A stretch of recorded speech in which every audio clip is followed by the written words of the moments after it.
သူကိုတကယ်တမိုးထားတာလားဒါမှမဟုတ်ပလေးနေတာလားဆိုတာကိုသိချင်လားအားလုံးပဲမင်္ဂလာပါရှင်တဲတော့ပိုင်းအီမီကိုကနေကြိုဆိုလိုက်ပါတယ်ဒီနေ့အတွက်ခေါင်းစဉ်လေးကတော့သူကိုလာပလေးနေတာလားပေါ့နော်ဒါလေးကပိုင်1ပိုင်2ပိုင်3ပါရှင် personal reading မေးချင်တဲ့သူတွေထဲတော့မေးချင်တဲ့သူတွေမေးခွန်း3ခုကို9000နဲ့လာမေးလို့ရပါတယ်အမြန်အတွက်ကမေးခွန်းတစ်ခုကို9000မှာ24နာရီတွင်ဖြည့်ပေးပါတယ် Viber Telegram ကနေ voice mail နဲ့တေချာလေးဟောပေးပါတယ်နော်ပိုင်1လေးအားလုံးပဲမင်္ဂလာပါရှင် Seven of Swords The Emperor Four of Swords ပိုင်1လေးဒီတစ်ဖက်သူကပိုင်1လေးမသိအောင်ဖုံးကွယ်ထားတဲ့အရာတစ်ခုခုရှိနေတာတော့သိကြတယ်နော်တစ်ဖက်သူကရှေ့မှာတစ်မျိုး꿰ရမှာတစ်မျိုးလောက်တတ်ပါတယ်ပိုင်1လေးကိုမိုင်းကိန်းနေလာပြီးတော့ကစားနေတာမျိုးလေးဖြစ်တတ်တယ်ပေါ့နော်သူကအရာရာကိုသူ့စိတ်ကြိုက်အကုန်လုံးသူ့ control တိုင်းပဲလှုပ်ချင်တဲ့သဘောပေါ့နော်အတ္တလေးတော်တော်လေးကြီးတယ်ထဲမှာပါပါတယ်သူပေါ်ကျင်တဲ့ချိန်မှာပြန်ပေါ်လာပြီးတော့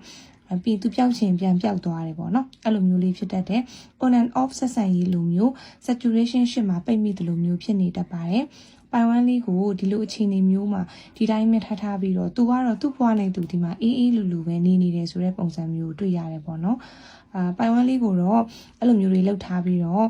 wait list ထဲမှာထည့်ထားတဲ့သဘောမျိုးပေါ့နော်တစ်ဖက်သူကပိုင်1လေးကို option တစ်ခုအနေနဲ့ပဲသဘောထားပြီးတော့ play နေတာမျိုးဖြစ်တတ်ပါတယ်ပိုင်1လေးသတိထားရမယ်နော်ပိုင်2လေးအားလုံးပဲမင်္ဂလာပါရှင် The Lovers Seven of Wands Nine of Wands Okay ပိုင်2လေးတွေပိုင်2လေးနဲ့သူနဲ့ကြားထဲမှာတကယ်ကို soulmate connection မျိုးလေးကိုတွေ့တယ်သူကပိုင်2လေးကို play နေတာမျိုးမဟုတ်ဘူးပိုင်2လေးစီကပြန်ပြီးတော့ play ခံရမှာတော့မှကြောက်နေတာပေါ့နော်ခက်ကာလာအခြေအနေကသူလဲကြောက်ကိုလဲကြောက်အဲ့လိုမျိုးလေးဖြစ်နေတတ်တယ်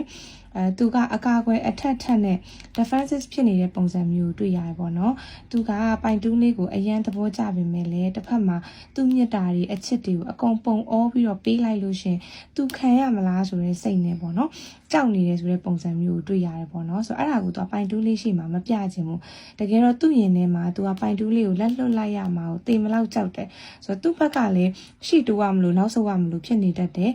သူကအချစ်ကြီးတဲ့ပုံစံပေါ့နော်သူ့ရဲ့ပုံစံကအရန်ချစ်တတ်တဲ့ပုံစံမျိုးလို့သူကကြောက်တာပေါ့နော်မကြောက်ပါနဲ့ဖတ်ထားပြရမလားဒါပြောလိုက်တော့နော်သူဆိုတော့ပိုင်2လေးအားလုံးပဲရှင်းနေကြလိမ့်မယ်လို့ညွှန်လင့်ပါတယ်ရှင်ပိုင်3လေးအားလုံးပဲမင်္ဂလာပါရှင် Nine of Cups Two of Pentacles and then Page of Swords နော်ပိုင်3လေးတွေကလေတစ်ဖက်သူရဲ့မျက်လုံးထဲမှာ